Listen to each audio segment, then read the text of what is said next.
من الشيطان الرجيم. بسم الله الرحمن الرحيم. الحمد لله الحمد لله رب العالمين،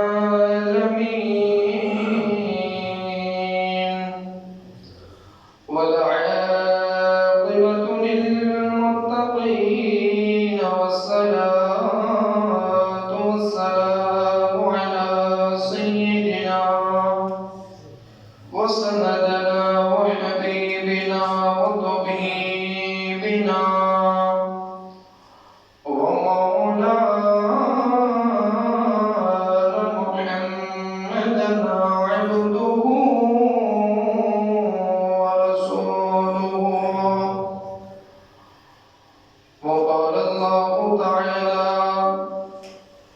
سبحان الذي أسرى بعبده ليلا من المسجد الحرام إلى المسجد الأقصى الذي باركنا حوله لنريه من آياتنا، إنه هو السميع البصير.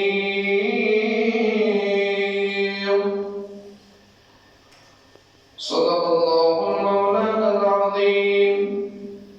إن الله وملائكته يصلون على النبي، يا أيها الذين آمنوا صلوا عليه وسلموا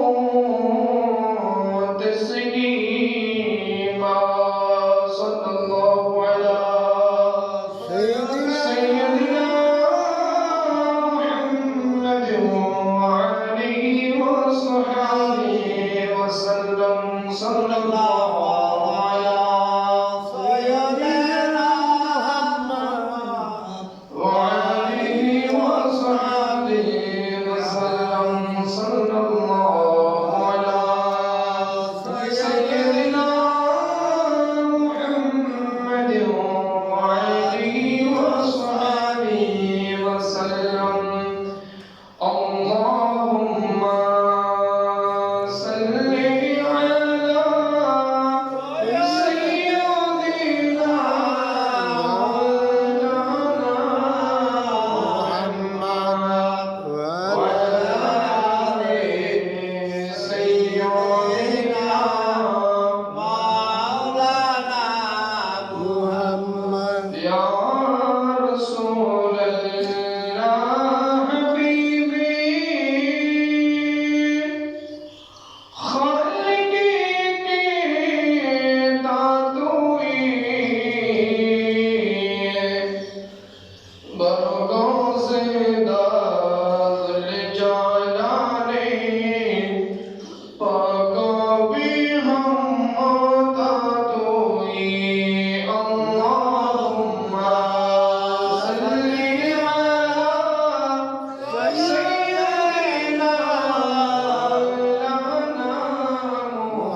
স্কুলের বাইতুল আমান জামিয়া মসজিদের সম্মানিত মুসল্লিয়ান ইকরাম, সামিঈন, আশিকিন, মুরব্বিয়ান, ইমাম, রাহমানি, রাহমাহুল্লাহ, প্রত্যেকেই সর্বপ্রথম আমার সালাম গ্রহণ করুন। আসসালামু আলাইকুম ওয়া রাহমাতুল্লাহি ওয়া বারাকাতুহু। ওয়া আলাইকুম আসসালাম ওয়া রাহমাতুল্লাহি ওয়া বারাকাতুহু। আল্লাহ পাক রব্বুল আলামিনের দরবারে লাখো কোটি শুকরিয়া আদায় করছি। মহান রব্বুল আলামিন পবিত্র রজব মাসের আখিরতম জুমার নামাজ, পবিত্র মেরাজের দিন, অত্যন্ত ফজিলত বরকতমণ্ডিত দিন। আল্লাহ পাক রব্বুল আলামিন আমাদেরকে জুমা দান করেছেন, জুমার মসজিদে আসার জন্য তৌফিক সৌভাগ্য নসিব করেছেন। আল্লাহ তাআলা আমাদের প্রত্যেকের তাকদীরের মধ্যে আল্লাহ তাআলা আমাদের এই উপস্থিতিকে কবুল আর মঞ্জুর করুন, প্রতিজ্ঞা করুন আমিন। এবং সাথে সাথে লাখো কোটি অগণিত অসংখ্য দরুদ ও সালাম জানাই আকা মাওলানা খাতামুল আম্বিয়া ইমামুল আম্বিয়া রাহমাতুল লিল আলামিন নূর মুজাসসাম রাসূল পাক সাল্লাল্লাহু আলাইহি ওয়াসাল্লামের নূরানী রওজা মুবারকে। আমিন। সম্মানিত উপস্থিতি, পবিত্র মেরাজ প্রসঙ্গে অতীব জরুরি কিছু কথা আপনাদের সামনে বলার, সকলকে ধৈর্য সহকারে শ্রবণ করার মতন আল্লাহ তাআলা ধৈর্য এবং তৌফিক দান করুন, প্রত্যেকে বলুন আমিন। আল্লাহ তাআলা হাবিব সরকার মুস্তাফা প্রত্যেকে বলুন সাল্লাল্লাহু আলাইহি ওয়াসাল্লাম সর্বশেষ নবী, সর্বশ্রেষ্ঠ মুআজিজা হলো আল্লাহর সাথে দিদার করা। আল্লাহর সাথে কি করা? দিদার করা। দিদার মানে কি করা? সাক্ষাৎ করা। সাক্ষাৎ করা। অসংখ্য কিছু লেখক আমি দেখতে পেলাম, ওনারা মেরাজকে ভ্রমণ হিসেবে লিখেছেন। ভ্রমণ মানে নির্দিষ্ট থাকে, আপনি এই জায়গায় যাবেন, এই জায়গায় যাবেন, নির্দিষ্ট থাকে। আপনারা পিকনিক করেন না, ভ্রমণ পিকনিক করেন না, এরকম নির্দিষ্ট থাকে। রাসূল সাল্লাল্লাহু আলাইহি ওয়াসাল্লাম ভ্রমণ করেন না, সাইর করেছেন। কি করেছেন? সাইর করেছেন। তিনি আল্লাহ পাক পবিত্র কালামে ফুরকানের মধ্যে ইরশাদ করেন, সুবহানাল্লাযী। সুবহান মানে তিনি মহান পবিত্র সত্তা, তিনি সবকিছুর অধিকারী সত্তা, তিনি সর্বশ্রেষ্ঠ মালিক, যার পক্ষে অসম্ভব অক্ষম বলতে কোনো কিছুই নাই। সেই মহান সত্তা সর্বপ্রথম শব্দের শুরুতে ওনার মহত্ব পবিত্রতা বর্ণনা করেছেন, সুবহানাল্লাযী আসরা বিআবদিহি। আল্লাহ তাআলা বলেন, আসরা বিআবদিহি লাইলাম মিনাল মাসজিদিল হারাম ইলাল মাসজিদিল আকসাল্লাযী।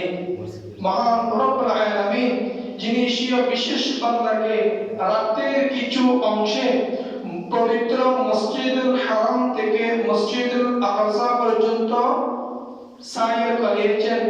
কি করেছেন? ভ্রমণ করিয়েছেন। সুবহানাল্লাহ। কি করিয়েছেন? সাইর করিয়েছেন, ভ্রমণ করিয়েছেন।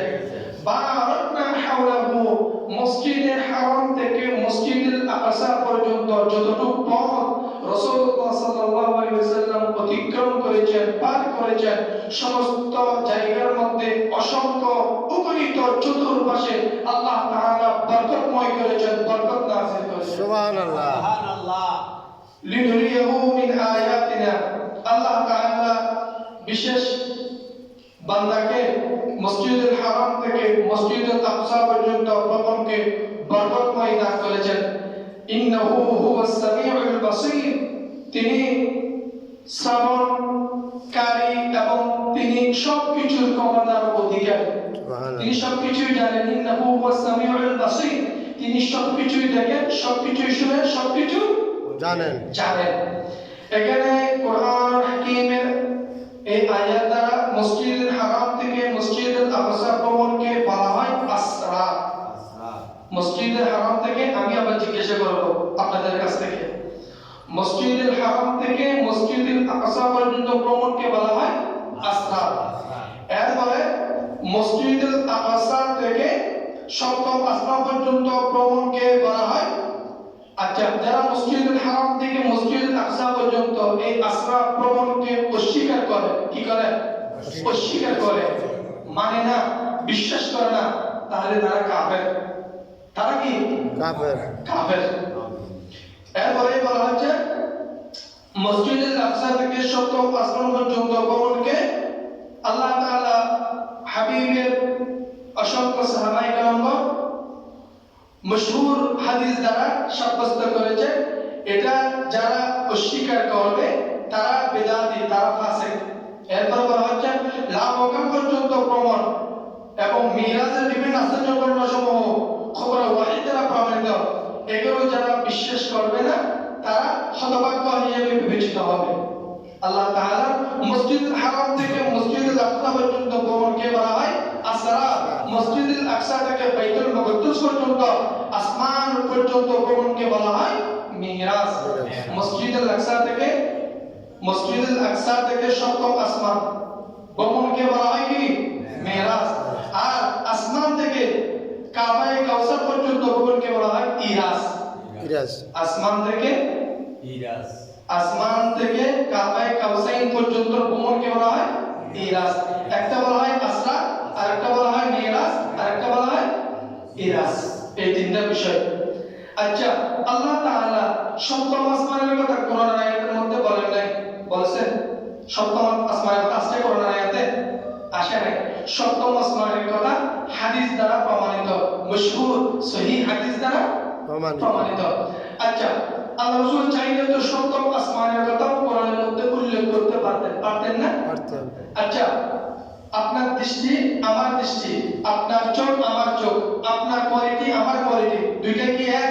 না, দুইটাই এক নয়। আমাদের সমাজে অসংখ্য মানুষ রয়েছে, এক একজন মানুষের এক এক যোগ্যতা,